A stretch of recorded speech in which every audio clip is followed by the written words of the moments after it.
justo por andar hecho el empático, es que mete las patotas, pues, y entonces, ¿cómo le vamos a creer a un empático manejando esos comandos y esas cosas de las presas? Yo creo que no es el escenario para los empáticos, sino para los que saben. Es un poco penoso, ¿no, Martín? Verle haciendo cálculos de 8 megavatios aquí, porque decía hasta eso, ¿no? Ya arreglamos la termoeléctrica, son 25 megavatios, arreglamos esta otrita, son 30, aquí hay 8, 6, o sea, Habían unas de dos, de uno. sí, sí, o sea, es como un contador, ¿no? Haciendo cálculos de contador, es el Carlos Marx Carrasco de los Y megavatios.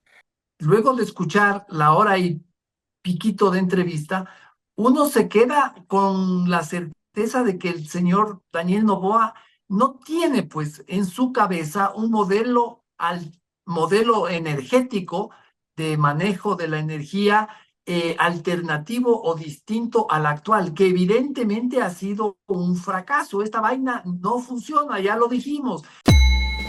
Esto es Politizados. Una tertulia de Diario Expreso sobre actualidad y política. Yo soy Martín Payares. Yo soy Roberto Aguilar y arrancamos ahora.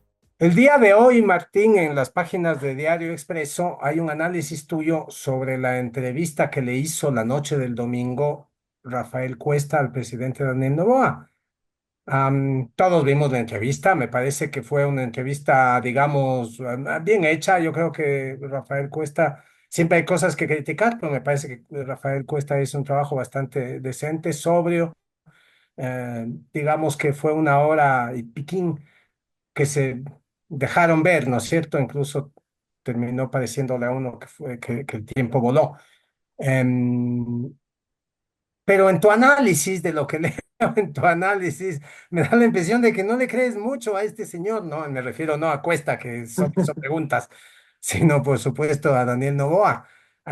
¿Le crees? ¿No le crees? ¿Qué pasó? Me da la impresión. Chuta, chuta, Roberto, la verdad es que con todo lo que ha pasado ya, yo ni a las nubes le creo. ¿Has visto? Estamos todavía con estas nubes aquí encima y nada que llueve. A las nubes Eh, menos que nadie, mejor dicho. sí, pero la verdad es que Novoa dijo algunas cosas que evidentemente no son ciertas. Y por Eso eso también. yo no me como el cuento de que, por ejemplo, de lo que dijo de que en diciembre nos libramos de de esta pesadilla de los apagones, ¿no? Para comenzar, porque así como dijo que el cambio del clima le hizo equivocarse la vez pasada en su cadena nacional, aquí no veo cómo puede asegurarse de que esta vez el tema de los pronósticos del clima le van a funcionar, porque es como complicada la cosa de los pronósticos, ¿no? Además, Roberto, eh, ¿cómo, cómo le voy a creer todo lo que dice Novoa? Eh, eh, que suelta en esta entrevista una cosa que me pareció bastante terrible, ¿no? Que eso de que él no hace caso a los técnicos, a los conocedores del tema, que le recomendaban, por ejemplo, hacer varios cortes durante el día, porque eso era lo técnico, y que él no quiso hacerlo por un tema de empatía, ¿no? Así dijo, empatía, empatía con el pueblo, hacer el daño, el menor daño posible. Y eso me preocupa porque el tema de los horarios y el tema de eso es un tema absolutamente técnico, ¿no? Y No es más uno, que técnico, solo es técnico. claro, y uno por más empático que sea, no puede pues llevar la contraria en estos temas técnicos a lo que los expertos y los técnicos, valga la redundancia, dicen. Eh, justo por andar hecho el empático es que mete las patotas, pues, y entonces, ¿cómo le vamos a creer a un empático manejando esos comandos y esas cosas de las presas? Yo creo que no es el escenario para los empáticos, sino para los que saben. Sí, en esta en este contexto la palabra empático suena hasta humorística, ¿no es cierto? Involuntariamente lo fue, o sea, daba ganas de reír. Cuando Rafael Cuesta le hace esa primera pregunta y Daniel Noboa sale por donde se sale. Estaba hablando de precisamente de la metida de pata terrible que después le mandó a recoger a Inés Manzano cuando él anunció que iba a haber recortes progresivos, ¿no? De 10 horas de cortes de luz a 8, la siguiente semana de 8 a 6 y de 6 a 4. Él dijo esto, feliz de la vida, lo anunció, todo el mundo se preguntaba cuál es el fundamento técnico. Ahora sabemos, no había ningún fundamento técnico. Y lo dice él sacando pechito, ¿no? Él se ufana de haber hecho eso, Sí, no por motivos técnicos, sino por empatía, por humanidad. Cuesta le pregunta, ¿no le parece que ese anuncio fue populismo puro? Y Noboa se enrolla mal, porque dice básicamente que los técnicos ni son humanos ni son empáticos, cuando lo único que debía decir es, efectivamente, señores, la cagué, para usar el mismo galicismo que él sí, usó sí. para aplicárselo a otros, ¿no? Cagaditas, cagadotas, dijo. Sí, sí, de otros, suyas no. De otros, Ah, hablando de otros, así es. mira, no solo que no admite el error Novoa, sino que más adelante, en otra parte de la entrevista, vuelve a distanciarse de los técnicos. Vuelve a decir que los técnicos no son empáticos y que lo técnico no es humano. Resulta chistoso lo que dice, ¿no? Si fuera por los técnicos tuviéramos 15 horas de recorte. Dice, bueno, tenemos 14. O sea, en general todo lo que dice es muy confuso. O sea que la Eh, diferencia entre un empático y un técnico es una horita. es una hora de apagón. Sí. Ya. En general es muy confuso lo que dice, porque al mismo tiempo trata de hacernos ver como que sí fue medio técnico lo que, o sea, no es lo que me dicen los técnicos, pero sí fue medio técnico, es medio contradictorio todo lo que dice al respecto, pero básicamente su concepto es que él no seguía por lo que dicen los técnicos, sino que seguía por el corazón, seguía por la humanidad y la empatía. A mí eso me perdonarán los de gran corazón, pero a mí eso me parece un peligro. Oye, yo creo que ya después de transcurridas algunas horas de la entrevista, ya más de un día, ya existen elementos para decir cuáles de las cosas, qué cosas de las que dijo son mentiras, que no son realidad, ¿no? Si uno ya empieza, porque lanzó un montón de datos, pero yo creo que Sí, sí, sí. Yo tengo una, Martín. Creo que debemos dejar todo lo que él dijo sobre la marcha de la economía a los economistas. Yo estoy sí, esperando a que los sí, economistas me digan si es verdad lo que él dijo sobre la balanza de pagos y etcétera, etcétera. Pero yo tengo una que evidentemente es mentira. Esta sobre los proyectos paralizados, los proyectos de generación eléctrica que estaban paralizados, que él heredó del gobierno anterior de Guillermo Lasso y por los cuales no movió ni un dedo hasta que llegó Inés Manzano y movió un dedo. En- Él dice que no se habían firmado siquiera, que no habían avanzado en nada. A ver, yo creo que eso puede ser cierto para los proyectos fotovoltaicos de la provincia de Imbabura, que son cuatro y que el presidente, son cinco, cuatro de los cuales el presidente los firmó en noviembre del 23, cuando le faltaban días para irse, firmó la adjudicación. Pero con respecto, por ejemplo, a el Aromo, la planta fotovoltaica del Aromo o la planta eólica de Villonaco en la provincia de Loja, esos estaban bien avanzados. Esos proyectos habían sido adjudicados, esos proyectos ya se firmó todo lo que tenía que firmarse. claro. De hecho, ya tenían una licencia ambiental, hasta ese grado se había llegado y solo estaban esperando la concesión o la firma de una garantía de pago, cosa que no se movió. Hubo una oposición básicamente del correísmo, de los sindicatos, de los municipios correístas. mm, Hubo una demanda de inconstitucionalidad al tema del fideicomiso para dar una garantía de pago a los empresarios que invirtieran en esos proyectos. Y el gobierno no movió un dedo, como no movió un dedo tampoco durante 9 meses hasta que llegó Inés Manzano en las licencias ambientales de los otros, de los que firmó en noviembre Guillermo Lazo. Entonces, no es nada Sí, verdadero lo que dice Noboa al respecto de esos proyectos que él heredó y no movió. Por casi un sí, año, durante casi un año, no movió un dedo. sí. Además, yo también tengo otra cosa bien chuequita que dijo, pero antes de eso quería decirte que yo me enteré que en el momento de la transición entre el gobierno de Lazo y el de Noboa, el equipo de transición de Lazo fue a reunirse con la ahora ex ministra Andrea Robo, y para decirle las cosas que estaban pendientes, y que la señora dijo, no, no, no, no, no me digan nada, yo sé qué hacer, así que chao. Entonces ni Vaya que siquiera, supo qué hacer.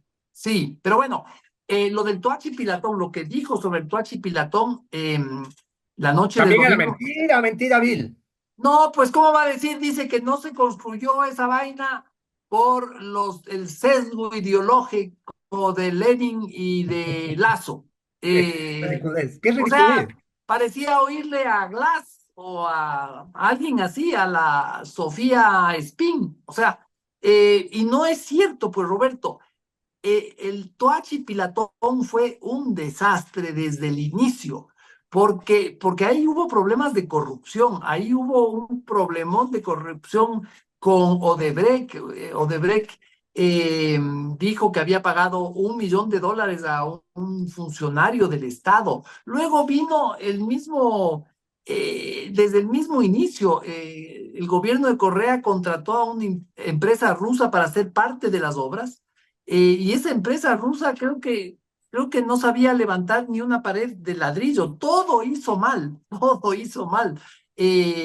No impermeabilizó la presa, hubo deslizamientos de tierra en la chimenea de equilibrio, hubo fisuras en el túnel de conducción de agua en la parte de Tuachi a Yuriquín.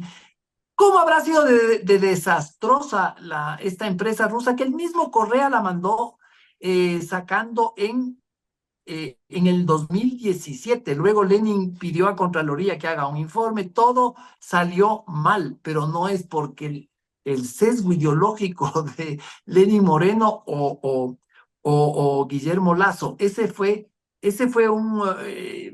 una, un espaldarazo al correísmo del que ya vamos a hablar más adelante, pero que sonaba a mentira. Sí, quizás vamos a una pausa, Roberto. Sí, Ahorita. antes de hablar de la siguiente mentira, Ah, dale. sí, sí. Es hora de abrir los ojos con Expreso. Plan digital anual. $20 durante el primer año. Suscríbete en suscripción.expreso.es. Oye, la tercera mentira certificada no tiene nada que ver con los apagones, pero es una mentira totototota. Esa que dijo con respecto a lo que ha logrado quitarles a los mafiosos narcotraficantes, que ha afectado su economía, dijo en $3.000 millones. $3.000 millones es una barbaridad de billete aún para un narcotraficante, ¿no es cierto? Em, No, pues, una bestialidad de plata. es mentira, Martín, eso proviene de un cálculo alegre que yo me acuerdo en los años 90. Es algo que yo aprendí. ¿Sabes de quién? Aprendí de nuestro amigo José Hernández, nuestro amigo periodista, que era el editor del Comercio, donde yo trabajaba en esa época. Y él nos hizo caer en cuenta que esos cálculos alegres para calcular esas sumas alegres para calcular los daños infligidos a un narcotraficante con una captura de cocaína, eran eso, cálculos alegres. Ah, Porque normalmente se hacen, y en este caso es que yo le oía hace no muchos días a Novoa cuando hablaba de esos 3.000 millones. Esos cálculos están hechos sobre el precio en la calle de la droga, de la cocaína. Es decir, incautas una tonelada de cocaína, ¿cuántos gramos son una tonelada? a cuánto se vende el gramo en las calles, puesto en las calles de Europa, entonces multiplicas eso por... Claro, ni siquiera son en las calles de acá, estos en las No. calles de Nueva York, de Londres. Sí, a ver, ¿cuánto cuesta la cocaína en Nueva York? $50 el gramo, ya. Entonces, ¿cuántos gramos hay en una tonelada? Ya. Eso por $50, pues no, eso no es lo que le has afectado a la economía del mafioso, porque el mafioso no ve esa cantidad de plata. El mafioso vende eso a una hilera de intermediarios. Ah, En el camino eso va creciendo, va incrementándose el precio y al final esos 3.000 millones, que si los hay, se distribuyen entre 800 o 900 o 2.000 vendedores de esquina o 5.000 vendedores de esquina entre Roma y Amberes. O sea, eso no tiene sentido. Ese no. es lo que no tiene sentido. Nadie pierde 3.000 millones por la cantidad que sea de cocaína. Eso no, eso es una mentira decir que gracias a las incautaciones del gobierno de Daniel Noboa los narcotraficantes han perdido 3.000 millones. No, han perdido muchísimo menos, porque esos 3.000 millones están hechos sobre el cálculo del precio final en la calle. O sea, eso no tiene nada que ver. Eso es una mentira gruesa. Mentira cerdosa, decían, ¿no? Eh, Roberto, hay otra cosa que me parece que se puso en evidencia en la entrevista y que para mí es preocupante. Precisamente por ahí entro a mi análisis que está hoy en Expreso y que es que luego de escuchar la hora y piquito de entrevista, uno se queda con la certeza de que el señor Daniel Noboa no tiene pues en su cabeza un modelo energético de manejo de la energía alternativo o distinto al actual, que evidentemente ha sido un fracaso. Esta vaina no funciona, ya lo dijimos.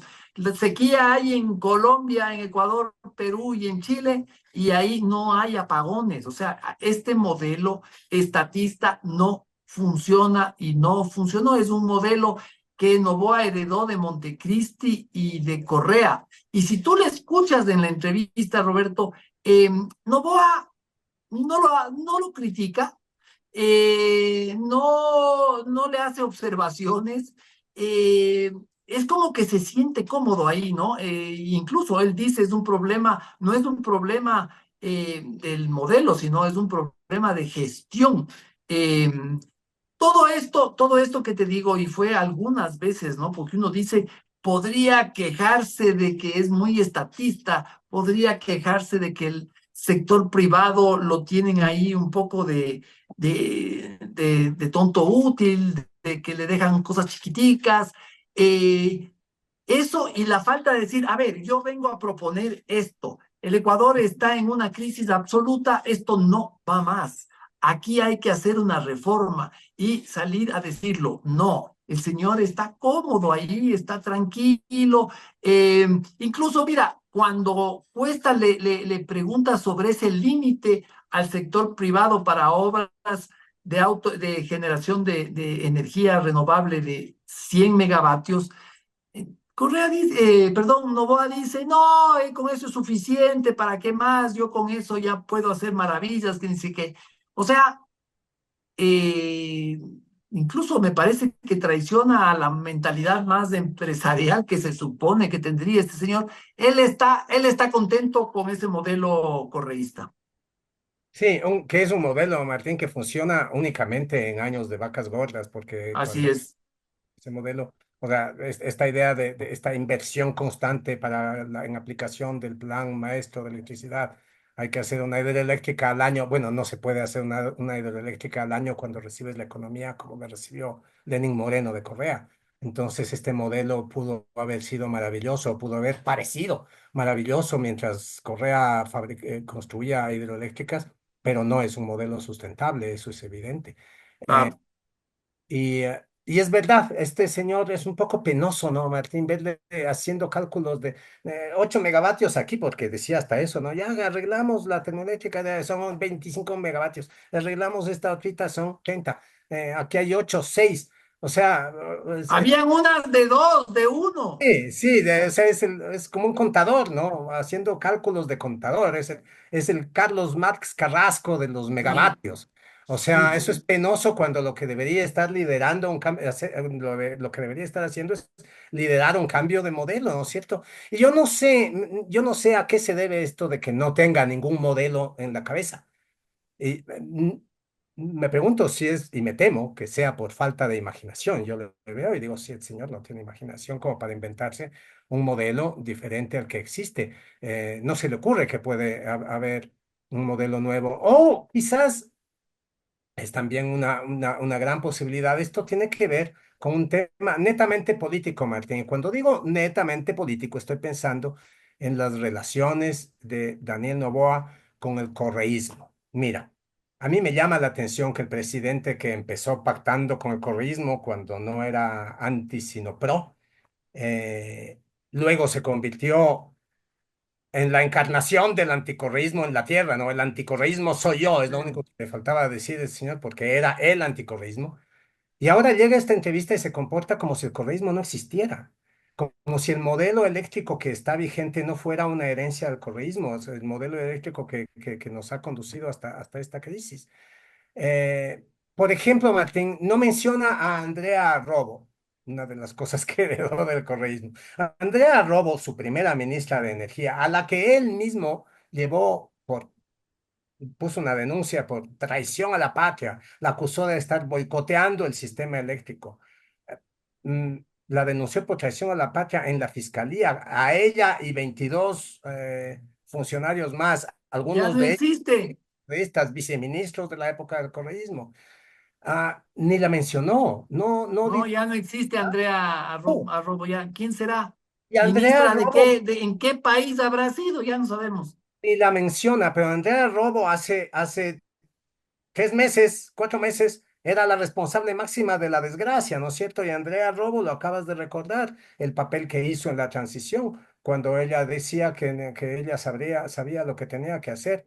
Y básicamente es la persona que se negó a continuar con las obras que emprendió o que había firmado y que sí estaban firmadas y que sí estaban avanzadas, algunas de ellas el gobierno de Guillermo Lasso. Entonces, uno no sabe a qué se debe de pronto este cambio inverosímil, ¿no? Sí, sí, también fue rarísimo, ya lo dije, ¿no? Pero fue muy extraño esa alusión a Tuachi Pilatón y eso de que diga que por sesgos ideológicos Lenin y Guillermo Lasso no quisieron hacer nada, ¿no? O sea, fue bastante torcidito eso, porque de Tuachi Pilatón se podría hablar un montón.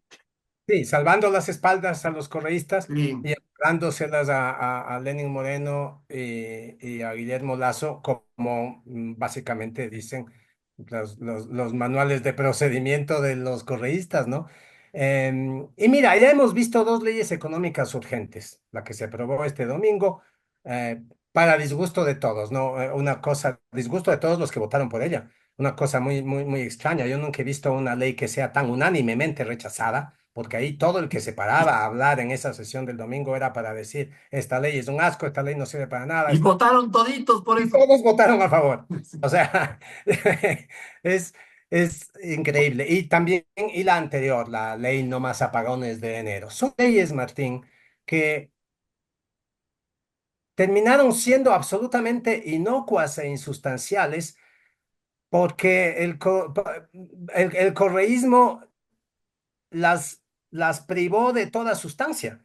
Y básicamente para que pasara el filtro del correísmo, el bloque de gobierno cedió y cedió y cedió. Es tan cínico el presidente de la República, no se me ocurre otra palabra porque esto es cinismo, que cuando Rafael Cuesta le dice que en la comisión, en esta última ley, la que se aprobó el domingo, esta entrevista era grabada, evidentemente era grabada antes del día domingo.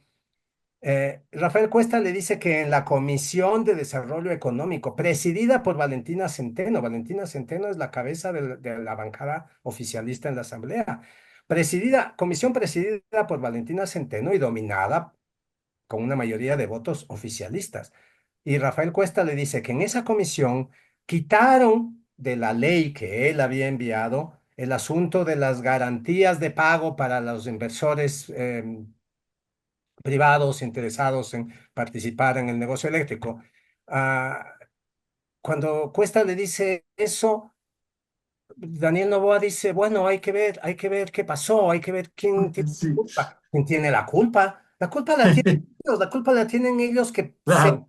y se dieron a todo lo que los correístas, los correístas les exigieron. Y esta ley es inocua e inservible porque, porque el oficialismo cedió y cedió y cedió a todo lo que los correístas quisieron y exigieron. Y no es que necesitaran los votos, Martín, porque tenían los 70 votos para aprobar esta ley. Es que los van a necesitar más adelante. Y aquí el presidente, creo yo, no sé si alguien más lo notó, no sé si estoy soñando, pero yo creo que el presidente dio una pista.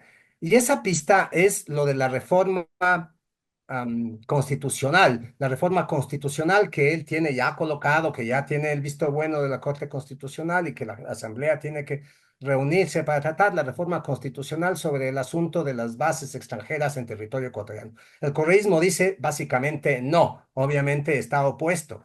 Para una reforma constitucional sí necesita no 70 sino 92 votos, una 22.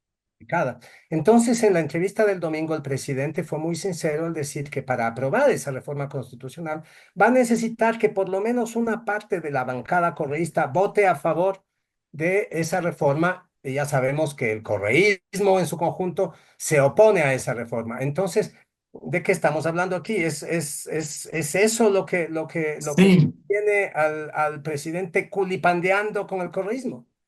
sí, puede ser cierto que estés lanzando señales de humo a los correístas para que le ayuden en las reformas, pero hay otra hipótesis que yo no descartaría para nada y es la siguiente. Llegan unos asesores electorales de esos genios iluminados de las campañas electorales, de las encuestas, de los compol, los de la comunicación política y les dicen, ¿sabes qué? Daniel, no te pelees con los correístas. Ahorita con esto de los apagones, eso te va a hacer un boomerang, te va a regresar, la gente va a empezar a decir, ah, pero cuando con Correa, que ni sé qué, que ni sé cómo, que ni sé cómo, y los correístas también. Entonces, eh, Novoa se inhibe de atacarles mucho, ¿no? Y eso nos remite a lo de lo que pasó en ese famoso debate en la primera vuelta de las elecciones pasadas, cuando él también no les dijo nada, incluso ni siquiera le dijo a la señora Luisa González que ese Coca-Codo tiene fisuras, ni siquiera le mencionó y dijo que el problema era de transmisión, etcétera, etcétera. O sea, les coqueteó de lindo porque claro, ahí estaba de moda de que el clivaje correísmo, anticorreísmo ya pasó de moda, que los jóvenes, que dice que, pero así son los asesores y yo no descartaría que le hayan dicho eso.